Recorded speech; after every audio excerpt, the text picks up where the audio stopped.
Hello friends, આજે જ એક કોલ આવ્યો હતો મારા ઉપર કે સર તમે ટ્રેડિંગ કરો છો અત્યારે? મૂકું ના, અત્યારે તો નથી કરતો. તો શું પ્રોબ્લેમ છે? લોસ થઈ ગયો છે.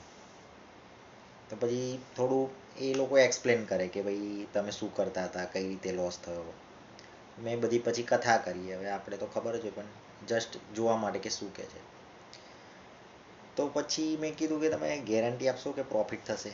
તો કે ના સર, એવું તો અમે ના કહી શકીએ. પછી મેં એને બીજો એક કાઉન્ટર ક્વેશ્ચન પૂછ્યો કે સપોઝ તમે, ચલો તમે હું માની લઉં છું કે તમે પ્રોફિટ કરતા હોય, તો તમે કેમ આ ફોર્મ ચલાવો છો? તમે પ્રોફિટ જ કરો ને, તો તમે કેમ લોકોને શીખવાડો છો આવી રીતે કે પ્રોફિટ થાય આમ તેમ? તો પછી કઈ આગળ કટ જ કરી નાખ્યો ફોન. એટલે હવે તમે બી સમજો કે સપોઝ કે કોઈ વ્યક્તિ છે, અથવા તમે ઇન્સ્ટાગ્રામ પર જોતા હોય કે 4 સ્ક્રીન ને 5 સ્ક્રીન લગાવેલી હોય ને 6 સ્ક્રીન લગાવેલી ને હોશિયારી મારતા હોય કે આટલો પ્રોફિટ થાય ને તેટલો પ્રોફિટ થાય. તો એમને શું જરૂર છે પણ બતાવવાની? કોઈ પ્રોફિટ થાય તો કોઈ બતાવે પહેલાં. તો તમને એવું લાગે છે કે કોઈ શેર કરે? કોઈ રૂપિયા કમાતું હોય તો તમને શું આમ કહી દે કે આવી રીતે આ શોર્ટકટ છે, એવું કોઈ કે? તો એ કોઈ શોર્ટકટ બની જ નથી. એ એમની શોર્ટકટ છે કે એ તમારી પાસેથી રૂપિયા કઢાવે છે એવી રીતે. એકાઉન્ટ ખોલાવો, આ કરો તે કરો. તમને એવું લાગે ફ્રીમાં જ એકાઉન્ટ છે ને? ફ્રીમાં કશું નથી હોતું. તમે યરલી જે ચાર્જ હોય એ લાગતો જ હોય છે.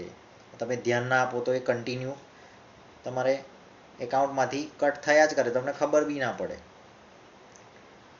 તો થોડું ધ્યાન રાખો. આવા બધા કોલ તમને આવતા હશે. જો તમે પહેલાં થોડું ઘણું ટ્રેડિંગ કર્યું હોય, કોઈ બી ડીમેટ એકાઉન્ટ ઓપન કરાવ્યું હોય, તો તમને આવા કોલ આવતા જ હશે. તમને કન્વિન્સ પણ કરતા હશે એ લોકો કે આવી રીતે તમે અમારી સાથે જોડાઓ, આમ કરો તેમ કરો.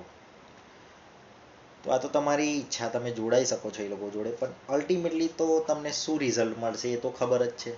શું મળશે? લોસ થશે.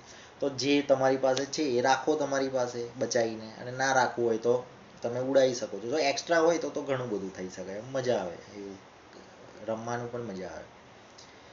અને ચલો કોઈ સ્ટોકને એવું કરતા હોય તો બરાબર છે, એ કરી શકાય, એમાં વાંધો ના આવે એટલો બધો, એ કરી શકાય.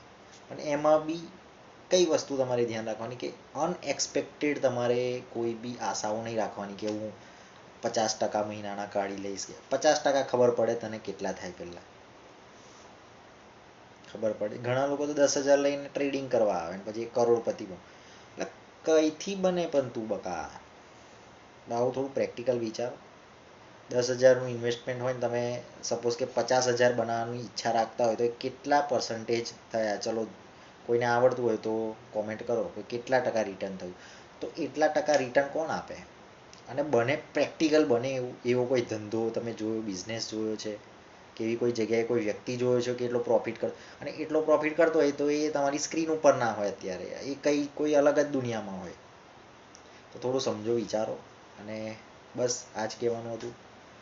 મળીશું નેક્સ્ટ વિડીયોની અંદર.